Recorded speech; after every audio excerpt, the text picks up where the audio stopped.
Welcome students. In this session we will discuss about string manipulators in C Sharp. So let us see string andre ಏನು. String is a collection of sequence of character ಅನ್ಬೋದು, collection of character ಅನ್ಬೋದು. One programming language ಅಲ್ಲಿ we want a method to store a string information, a set of sentence words or character ಅಥವಾ ಸೆಂಟೆನ್ಸ್ನ ನಾವು store ಮಾಡಿ display ಮಾಡಲಿಕ್ಕೆ ಒಂದು method ಬೇಕಿರುತ್ತೆ. What is string? So string is a data type where you can store a sequence of characters. So int ಅಂತ ಯಾವುದೇ ರೀತಿ ಇರ್ತದೆ ಅಲ್ಲಿ ನಂಬರ್ ಸ್ಟೋರ್ ಮಾಡ್ತಾಯಿದ್ರಿ. ಸ್ಟ್ರಿಂಗಲ್ಲಿ ನೀವು ಕ್ಯಾರೆಕ್ಟರ್ಸ್ನ ಸ್ಟೋರ್ ಮಾಡ್ಬೋದು. What are the character? Alphanumeric characters. ಎಷ್ಟು numbers also can be considered as character and there are some special characters, symbols. ಇವೆಲ್ಲವನ್ನು ಕೂಡ ನೀವು ಒಂದು ಮೆಮೊರಿ ಲೊಕೇಶನ್ ಆರ್ ವೇರಿಯಬಲ್ ಒಳಗಡೆ ಸ್ಟೋರ್ ಮಾಡ್ಬೋದು. ಇದನ್ನು ನಾವು ಸ್ಟ್ರಿಂಗ್ ಅಂತ ಹೇಳ್ತೀವಿ. So how the string is declared in the C sharp ಅನ್ನೋದನ್ನು ನಾವಿಲ್ಲಿ ನೋಡ್ಬೋದು. ಸೊ ನೀವು ಇಲ್ಲಿ ನೋಡಿ, string is a regular data type. First string ಅನ್ನೋದು ಡೇಟಾ ಟೈಪ್ನ ರೆಪ್ರೆಸೆಂಟ್ ಮಾಡ್ತಾ ಇದೆ. str1 ಅನ್ನೋದು a declaration of a variable. It is almost very similar to the variable you declare by int or double or float. ಯಾವ ರೀತಿ ಒಂದು declare ಮಾಡ್ತೀರಾ ಅದೇ ರೀತಿ ಇದನ್ನು ಒಂದು ಸ್ಟ್ರಿಂಗ್ ವೇರಿಯಬಲ್ನು ಕೂಡ ಡಿಕ್ಲೇರ್ ಮಾಡ್ಬೋದು. ಸೊ ವ್ಯಾಲ್ಯೂ ಯಾವ ರೀತಿ ಇರುತ್ತೆ? ಸೊ ನಂಬರ್ಸ್ ನಿಮ್ಗೆ ಗೊತ್ತಿದೆ, ಇಂಟ್ಗೆ ಆಗ್ತಾಯಿದ್ರಿ. ಸೊ ಎರಡನೇ ಎಕ್ಸಾಂಪಲ್ ಇಲ್ಲಿ ನೀವು ನೋಡ್ಬೋದು. ಒಂದು ಇನಿಷಿಯಲೈಸ್ ಮಾಡಿದ್ದೀವಿ ಒಂದು ಸೀಕ್ವೆನ್ಸ್ ಆಫ್ ಕ್ಯಾರೆಕ್ಟರ್ಸ್ನ, ಒಂದು ಮೆಸೇಜ್ನ. ಸ್ಟ್ರಿಂಗ್ ಅಂತ ಡೇಟಾ ಟೈಪ್ ಹಾಕಿ str2 ಅಂತ ಹಾಕಿದ್ದೀವಿ. Equals to we have initialised value welcome to ಟಾಲ್ ಲ್ಯಾನ್ ಅಂತ ಇದೆ. ಆ್ಯಂಡ್ ಸೆಕೆಂಡ್ ಮೆಸೇಜ್ str3ಗೆ ಹೆಲೋ ವರ್ಲ್ಡ್ ಅಂತ ಇದೆ.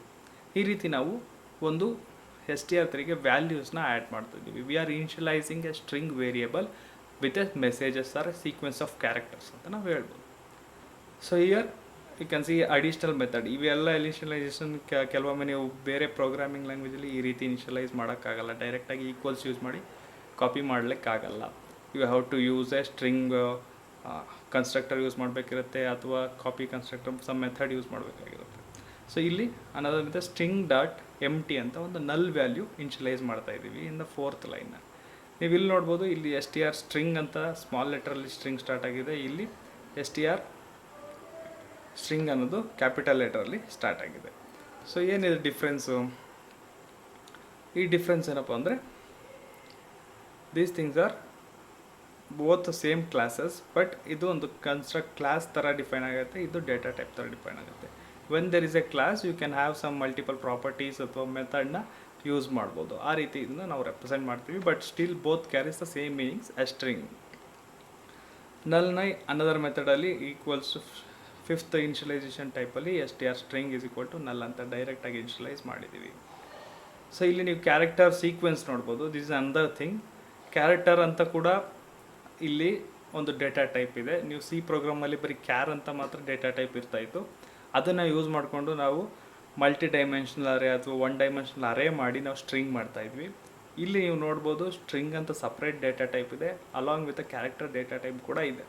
ಇಲ್ಲಿ ಕ್ಯಾರೆಕ್ಟರ್ ಡೇಟಾ ಟೈಪ್ ಒಂದು ಸಿಂಪಲ್ ಎಕ್ಸಾಂಪಲ್ ಡಿಕ್ಲೇರ್ ಮಾಡಿದ್ದೀವಿ. ಆ ನಂತರ ಇಲ್ಲಿ str ಸ್ಟ್ರಿಂಗ್ಗೆ ಅದನ್ನು ಕನ್ಸ್ಟ್ರಕ್ಟ್ ಮಾಡಿ ನ್ಯೂ ಇಂದ ವ್ಯಾಲ್ಯೂನ ಟ್ರಾನ್ಸ್ಫರ್ ಮಾಡಿದ್ವಿ. In C sharp string is called immutable.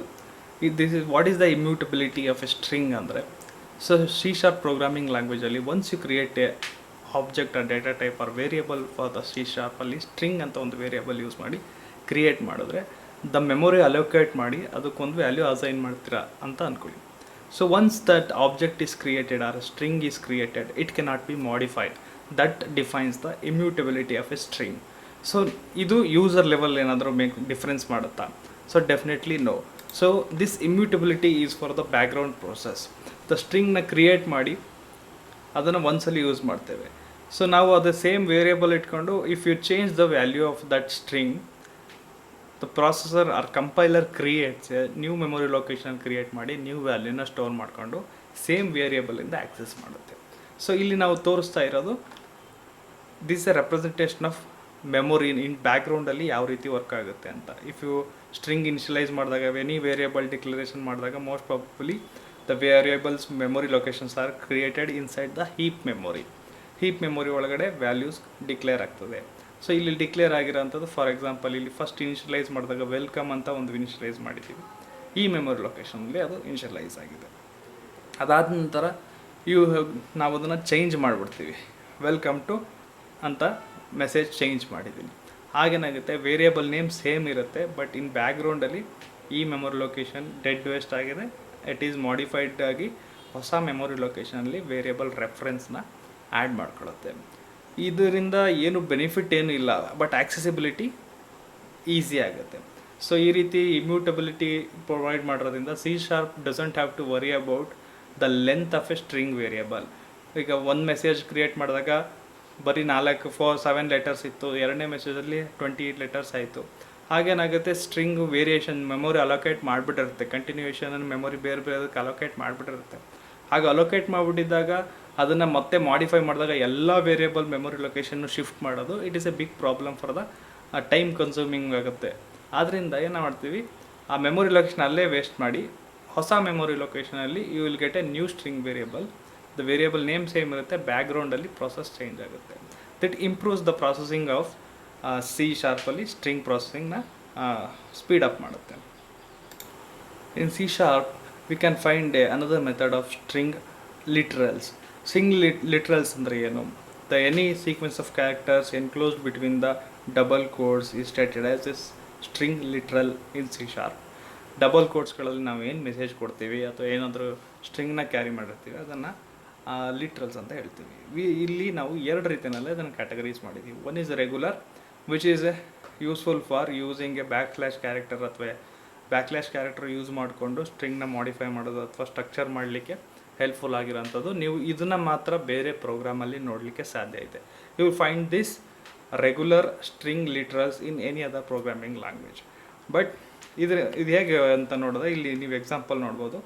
So string name is equal to there are some 3 names separated by /n. ಇಲ್ಲಿ ನಾವು /n ಯೂಸ್ ಮಾಡಿ ಸಪ್ರೇಟ್ ಮಾಡಿದ್ದೀವಿ. You can see here /n ಹಾಕಿ ನಾವು ಇದನ್ನು ಸಪ್ರೇಟ್ ಮಾಡ್ತಾ ಇದ್ದೀವಿ. ಸೊ ದಿಸ್ ಸೆಕ್ಷನ್ /n ಹಾಕಿ ಸಪ್ರೇಟ್ ಮಾಡಿರೋಂಥದ್ದು ರೆಗ್ಯುಲರ್ ಸ್ಟ್ರಿಂಗ್ ಲಿಟ್ರಲ್ಸ್. ಈ /n ಯಾವ ರೀತಿ ಆಗುತ್ತೆ, ನೀವು ಔಟ್ಪುಟ್ ಮಾಡಿದಾಗ console.out ಮಾಡಿ ಪ್ರಿಂಟ್ ಮಾಡಿದಾಗ ಸೊ /n ಏನಾಗುತ್ತೆ, ನ್ಯೂ ಲೈನ್ಗೆ ಹೋಗುತ್ತೆ. ಇದು ಸುರೇಶ್ ಒಂದು ಲೈನಲ್ಲಿ, ರೋಹಿಣಿ ಒಂದು ಲೈನಲ್ಲಿ ಆ್ಯಂಡ್ ಅನ್ನದರ್ ನೇಮ್ ಇನ್ನೊಂದು ಲೈನಲ್ಲಿ ಸಪ್ರೇಟ್ ಆಗಿ ಬರುತ್ತೆ. This separation is happened because of this /n.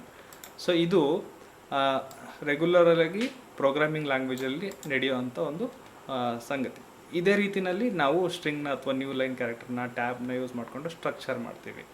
So ಇಲ್ಲಿ C# you will find another method of string literal which is stated as ವರ್ಬಟೈಮ್.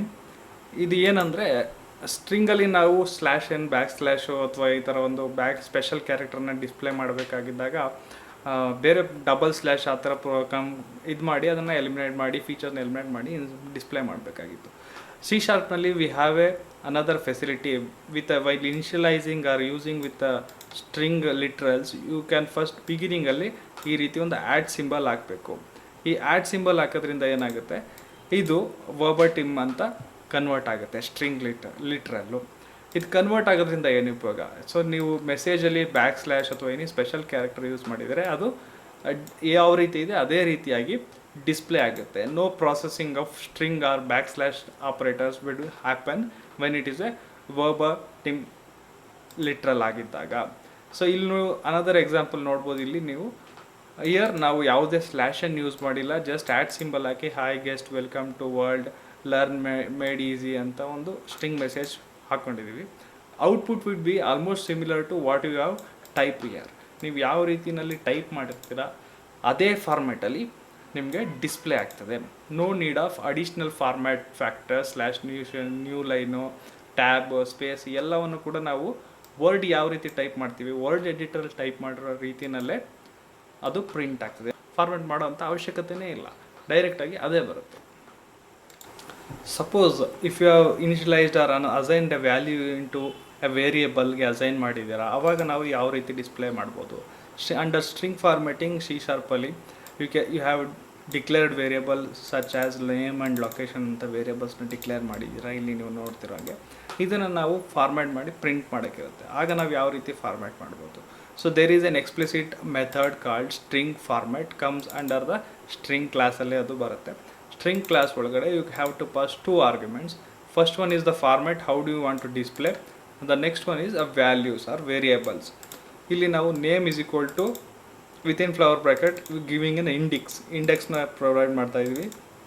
Again string literal ಆಗ್ತಾ ಇದ್ದೀವಿ and within flower brackets we will define. This is a structure of defining which variable ಇಂಡೆಕ್ಸ್ನ ನಾವು display ಆಗ್ತೀವಿ ಅಂತ. ಇದು ಯಾವುದು ಅರೆ, first one is 0, second one is 1 and third one if you there are, ಅದೇ ರೀತಿ ಇಂಡೆಕ್ಸ್ ಇನ್ಕ್ರೀಸ್ ಆಗ್ತಾ ಹೋಗುತ್ತೆ. ಸೊ ಈ ರೀತಿ ನಾವು ಫಾರ್ಮ್ಯಾಟ್ ಮಾಡಿ ಅದನ್ನು ಅನದರ್ ಸ್ಟ್ರಿಂಗ್ ವೇರಿಯಬಲ್ ಯೂಸರ್ಗೆ ನಾನು ಆ್ಯಡ್ ಮಾಡ್ತಾಯಿದ್ದೀನಿ. Once the user or any variable is ready, console dot write ಲೈನಲ್ಲಿ ನೀವು ಅದನ್ನು ಡಿಸ್ಪ್ಲೇ ಮಾಡ್ಬೋದು. ಅದು ಈ ಫಾರ್ಮ್ಯಾಟಿಂಗ್ ಯೂಸ್ ಮಾಡಿಕೊಂಡು you can do better formation and display. ವ್ಯಾಲ್ಯೂಗಳನ್ನ ಸ್ಟ್ರಿಂಗ್ ಕೋಡ್ಸ್ ಒಳಗಡೆ ಅಥವಾ ಡೈನಾಮಿಕ್ಕಾಗಿ ವ್ಯಾಲ್ಯೂ ಮಾಡಿಫಿಕೇಷನ್ ಡಿಸ್ಪ್ಲೇ ಮಾಡಲಿಕ್ಕೆ ಇದು ಹೆಲ್ಪ್ಫುಲ್ ಆಗಿರುತ್ತೆ. In C#, we have major two properties for the string data type or string class ಅಂತ ಅನ್ಬೋದು. So here you can see the first one is chars. It helps to get access to the characters in a string. Every characters ಏನಿದೆ ಅದನ್ನು ನಾವು access ಮಾಡಲಿಕ್ಕೆ ಇದನ್ನು ನಾವು use ಮಾಡ್ಬೋದು. Another property is length. ನಿಮಗೆ ಭಾಳ ಗೊತ್ತಿರ್ಬೋದು ಲೆಂತ್ ಅಂತ. When there is a sequence of character or array ಅಂತ ಇದ್ದಾಗ you have to find the length, ಎಷ್ಟು ಲೆಂತ್ ಇದೆ ಅಂತ ಫೈಂಡ್ ಮಾಡಲಿಕ್ಕೆ there will be a property called length. How do you declare? If there is a str1 ಅಂತ ಒಂದು value declare ಮಾಡಿದರೆ dot length ಅಂತ ಹಾಕಿ ನೀವು ಅದು ಲೆಂತ್ ಎಕ್ಸಾಕ್ಟ್ ಮಾಡ್ಕೋಬೋದು. ಎಕ್ಸಾಂಪಲ್ ನೋಡೋದಾದರೆ here you can see name ಅಂತ ಒಂದು ಸ್ಟ್ರಿಂಗ್ ಲಿಟ್ರಲ್ ಕ್ರಿಯೇಟ್ ಮಾಡಿದ್ದೀವಿ. ಅದಕ್ಕೆ ನೇಮ್ ಡಾಟ್ ಲೆಂತ್ ಅಂತ ನಾನಿಲ್ಲಿ ಆಕ್ಸೆಸ್ ಮಾಡ್ತಾಯಿದ್ದೀನಿ. ಅದರೊಳಗಡೆ ಕ್ಯಾರೆಕ್ಟರ್ಸ್ ಆಕ್ಸೆಸ್ ಮಾಡಬೇಕಾದ್ರೆ ನೇಮ್ ಆಫ್ ಐ ಅಂತ ಹಾಕಿ I goes from 0 to n ವರ್ಗೆ ಲೆಂತ್ವರೆಗೆ ಹೋಗುತ್ತೆ. ಆ ರೀತಿ ನಾವಲ್ಲಿ ಸ್ಟ್ರಿಂಗ್ ಕ್ಯಾರೆಕ್ಟರ್ಸ್ನ ಆಕ್ಸೆಸ್ ಮಾಡ್ಬೋದು. ಇನ್ C# we will get a very large set of methods to format or manipulate the string. Plenty of methods. Clone, which reference instanceನ copy ಮಾಡಿ ರಿಟರ್ನ್ ಮಾಡುತ್ತೆ. And you will get a compare, with compare to string, ಎರಡು ಸ್ಟ್ರಿಂಗ್ನ ಕೊಟ್ಟು compare ಮಾಡುತ್ತೆ. And you will get a method to concat two strings, which is almost, these functions are almost similar to any programming language. ನೀವು C++ ಇಂದ ಜಾವಾದು ಕೂಡ ಇದೇ ರೀತಿ ಫಂಕ್ಷನ್ಗಳು ಸಿಗ್ತವೆ ಫಾರ್ಮ್ಯಾಟ್ ಮಾಡಲಿಕ್ಕೆ. ಕಾಪಿ ಮಾಡಿದ್ರೆ one string to another string copy ಮಾಡಲಿಕ್ಕೆ. But these things are over ruled by direct instantiation ಅಥವಾ ಡೈರೆಕ್ಟ್ ಅಸೈನ್ಮೆಂಟಿಂದ copy is not need to be used. ಅದು ಆ ರೀತಿ ಆಗಿದೆ. And there you will get functions to upper case to lower case and trimming the blank spaces or white spaces or explicitly given extra ಕ್ಯಾರೆಕ್ಟರ್ನ trim ಮಾಡಲಿಕ್ಕೆ ಈ ರೀತಿ ಭಾಳಷ್ಟು function ನೀವು ಸ್ಟ್ರಿಂಗ್ ಮ್ಯಾನಿಪುಲೇಟರ್ಸಲ್ಲಿ ಸಿಗ್ತದೆ. These are the methods under string class. ಒಂದೆರಡು example ನೋಡೋಣ. So here you can see split ಅಂತ ಒಂದು ಫಂಕ್ಷನ್ ಯೂಸ್ ಮಾಡಿದ್ದೀವಿ. ಇಲ್ಲಿ str ಸ್ಪ್ಲಿಟ್ ಅಂತ. str ಅನ್ನೋದು ಸ್ಟ್ರಿಂಗ್ ಲಿಟ್ರಲ್ ಆ್ಯಂಡ್ ಸ್ಪ್ಲಿಟ್ ಅಂತ ನಾನು ಎಕ್ಸ್ಪ್ಲಿಸಿಟಾಗಿ ಒಂದು ಫಂಕ್ಷನ್ ಯೂಸ್ ಮಾಡ್ತಾಯಿದ್ದೀನಿ. ಸೊ ಏನು ಸ್ಟ್ರಿಂಗಲ್ಲಿ ಫಸ್ಟ್ ಒಂದು ಮೆಸೇಜ್ ಹಾಕಿದ್ದೀನಿ, this is a complete sentence ಅಂತ ಹಾಕಿದ್ದೀವಿ. ಆ್ಯಂಡ್ ದೇರ್ ಈಸ್ ಎ ಮೈನಸ್ನ ಸ್ಪೆಷಲ್ ಕ್ಯಾರೆಕ್ಟರ್ ಯೂಸ್ ಮಾಡಿದ್ದೀವಿ ಇನ್ ಬಿಟ್ವೀನ್. ನಾವೀಗೇನು ಮಾಡೋಣ, two minus special character use ಮಾಡ್ಕೊಂಡು ಸೆಂಟೆನ್ಸ್ನ ಸ್ಪ್ಲಿಟ್ ಮಾಡೋಣ. So how do we do this line ನೋಡ್ಬೋದು ನೀವು. ನ್ಯೂ ಕ್ಯಾರೆಕ್ಟರ್ ಕೊಟ್ಟಿದ್ದೀವಿ, ನ್ಯೂ ಕ್ಯಾರೆಕ್ಟರ್ ಅರೇ ಕ್ರಿಯೇಟ್ ಆಗುತ್ತೆ. ಯಾವುದರಿಂದ ಸ್ಪ್ಲಿಟ್ ಆಗಬೇಕು, ಎರಡು ಸ್ಪೆಷಲ್ ಕ್ಯಾರೆಕ್ಟರ್ ರೆಪ್ರೆಸೆಂಟ್ ಮಾಡಿದ್ದೀನಿ. ಇದರಿಂದ ಇದನ್ನು ಸ್ಪ್ಲಿಟ್ ಮಾಡಿ ರಿಸಲ್ಟ್ನ ನಾವು ಟೋಕನ್ಸ್ಗೆ ಅಸೈನ್ ಮಾಡ್ತಾಯಿದ್ದೀವಿ. ಸ್ಪ್ಲಿಟ್ ಆಪ್ಷನ್ ನನ್ ಅಂತ ಕೊಟ್ಟಿದ್ದೀವಿ. ಯಾವುದು ಈ ಸ್ಟೇಟ್ಮೆಂಟ್ನ ತಗೋಬೇಕು, ಇಲ್ಲೇ ಕೊಡ್ತಿರೋದ್ರಿಂದ ಎಕ್ಸ್ಪ್ಲಿಸಿಟ್ ಅವಶ್ಯಕತೆ ಇಲ್ಲ. ಸೊ ಇಲ್ಲಿ ಸ್ಪೆಷಲ್ ಕ್ಯಾರೆಕ್ಟರ್ ಕೊಟ್ಟು ಸ್ಪ್ಲಿಟ್ ಮಾಡ್ತಾಯಿದ್ದೀನಿ str ರಿಸಲ್ಟ್ ಎಲ್ಲಿ ಹೋಗುತ್ತೆ, ಟೋಕನ್ಸ್ಗೆ ಹೋಗುತ್ತೆ. So here you can see the result. This is and every word ಏನಿದೆ ಸಪ್ರೇಟಾಗಿ ಡಬಲ್ ಕೊಟ್ಟಿದ್ದು ಸಪ್ರೇಟಾಗಿ ಟೋಕನ್ಸ್ ಆಗಿ ಡಿವೈಡ್ ಆಗಿದೆ. So here you can see we are using a substring method in the string. ಏನಿದು ಸಬ್ಸ್ಟ್ರಿಂಗ್ ಏನಾಗುತ್ತೆ ನೋಡೋಣ. ಸೊ ಇಲ್ಲಿ ನಾವು ಹಲೋ ವರ್ಲ್ಡ್ ಅಂತ ವೇರಿಯೇಬಲ್ ಕೊಡ್ತಾ ಇದ್ದೀನಿ. ಅದರೊಳಗೆ ಸ್ಟ್ರಿಂಗ್ ಲಿಟ್ರಲ್ ಕೂಡ ಹಲೋ ವರ್ಲ್ಡ್ ವಿತ್ ಒಂದು ಎಕ್ಸ್ಪ್ಲಾಮೇಟರಿ ಮಾರ್ಕ್ ಇದೆ. ಸೊ ಈಗ ನಾನು ಸಬ್ಸ್ಟ್ರಿಂಗ್ ಡಿವೈಡ್ ಮಾಡ್ತೀನಿ. ಎಲ್ಲಿ ಸಬ್ಸ್ಟ್ರಿಂಗ್ 6 ಅಂತ ಕೊಡ್ತಾ ಇದ್ದೀನಿ. ಎಲ್ಲಿಗೆ ಬರ್ತದೆ, ವರ್ಡ್ ಅನ್ನೋದಕ್ಕೆ ಬರಬೇಕು. ಹಲೋ ವರ್ಡಲ್ಲಿ ಸಬ್ಸ್ಟ್ರಿಂಗ್ 6 ಲೆಟರ್ಗಳಂಥದ್ದು ಬರಬೇಕು ಅಂತ ಕೊಡ್ತಾ ಇದ್ದೀನಿ. ಸೊ ಎಲ್ಲಿ 6ಇಂದ ಶುರುವಾಗಿ ಮುಂದಕ್ಕೆ ಹೋಗುತ್ತೆ. ಆಗ ಇದು 6ಇಂದ ಮಿಕ್ಕ ಅಂತ ಯಾರ ಇಂಡೆಕ್ಸ್ ಏನಿದೆ ಅರೆ ಇಂಡೆಕ್ಸ್ 6ಇಂದ ಮುಂದ್ರವರೆಗೆ ಎಲ್ಲ ಕೂಡ ವರ್ಡ್ ಬರುತ್ತೆ. ಸೊ ಸೆಕೆಂಡ್ ಒನ್ನಲ್ಲಿ ಹಲೋ ಅಂತ ಕೊಟ್ಟಿದ್ದೀನಿ. ಎಕ್ಸ್ಪ್ಲಿಸಿಟ್ಟಾಗಿ ಸ್ಟಾರ್ಟ್ ಆ್ಯಂಡ್ ಎಂಡ್ನ ರೆಪ್ರೆಸೆಂಟ್ ಮಾಡ್ತಾಯಿದ್ದೀನಿ. ಸ್ಟಾರ್ಟ್ 0ಇಂದ 5ವರೆಗೆ ಅಂತ ಕೊಡ್ತಾಯಿದ್ದೀನಿ. ಸೊ ಇದು ರಿಸಲ್ಟ್ ಏನಾಗುತ್ತೆ, ಈ ಹಲೋ ಒಳಗಡೆ ಈ ಸ್ಟ್ರಿಂಗಲ್ಲಿ ಇದ್ದಿದ್ದ ಫಸ್ಟ್ 5 ಕ್ಯಾರೆಕ್ಟರ್ಸ್ ಯಾವುದು ರೆಡ್ ಕಲರ್ಸ್ ಹೆಲೋ ಅನ್ನೋದು ಕಾಪಿ ಆಗಿದೆ. ಸೊ ಫಸ್ಟ್ ವರ್ಡ್ ಅನ್ನೋದ್ರೊಳಗಡೆ 6ಇಂದ ಮುಂದಕ್ಕೆ ಉಳಿದ ಎಲ್ಲ ಕ್ಯಾರೆಕ್ಟರ್ಸ್ ಕೂಡ ಬಂದು ವರ್ಡಲ್ಲಿ ಕೂತಿದೆ. Suppose if there are n number of ಈ ರೀತಿ ಒಂದು ಎಕ್ಸ್ಟ್ರಾ ಕ್ಯಾರೆಕ್ಟರ್ಸ್ ಇದ್ದರೆ ಇದಿಷ್ಟು ಕೂಡ ಬಂದು ಇಲ್ಲಿ ಕೂರ್ತಾಯಿತ್ತು, ಈ ರೀತಿ ಒಂದು ಆ್ಯಡ್ ಆಗ್ತಾಯಿತ್ತು. ಸೊ ಸಬ್ ಸ್ಟ್ರಿಂಗ್ ಅನ್ನೋದನ್ನು ನಾವು ಒಂದು ಸ್ಟ್ರಿಂಗ್ ಒಳಗಡೆ ಯಾವುದಾದ್ರು ಪಾರ್ಟ್ ಆಫ್ ಅಥವಾ ಇಂಡೆಕ್ಸ್ ಯೂಸ್ ಮಾಡಿ ಅಥವಾ ಎಕ್ಸ್ಪ್ಲಿಸಿಟಾಗಿ ಸರ್ಚ್ ಮಾಡಿ ಸಬ್ ಸ್ಟ್ರಿಂಗ್ನ ನಾವು ಫೈಂಡ್ ಮಾಡ್ಬೋದು. ಓಕೆ, ಸೊ ಒಂದು ಸ್ಟ್ರಿಂಗ್ ಮೆಥಡ್ನ ಪ್ರೋಗ್ರಾಮ್ ಒಳಗಡೆ ಇಲ್ಲಿ ನೋಡೋಣ. ಸೊ ಯಾವ ಪ್ರೋಗ್ರಾಮ್ ಸ್ಟ್ರಿಂಗ ಕಂಟೈನ್ಸ್ ಅನ್ನೋದನ್ನು ನಾವು ಚೆಕ್ ಮಾಡೋಣ. ಸೊ ರೆಗ್ಯುಲರ್ ಪ್ರೋಗ್ರಾಮ್ ಇಲ್ಲಿವರೆಗೂ ನೀವು regular name space system and class create ಮಾಡಿದ್ದೀವಿ. So here you can see the string this is a test ಅಂತ ಒಂದು ಟೆಸ್ಟ್ ಮೆಸೇಜ್ ವೇರಿಯೇಬಲ್ ಕ್ರಿಯೇಟ್ ಮಾಡಿದ್ದೀವಿ. ಈ ವೇರಿಯೇಬಲ್ ನಾವೇನು ಮಾಡೋಣ, ಒಂದು ಇಫ್ ಕಂಡೀಷನ್ ಒಳಗೆ str ಕಂಟೈನ್ಸ್ ಟೆಸ್ಟ್ ಅಂತ ಚೆಕ್ ಮಾಡ್ತಾಯಿದ್ದೀನಿ.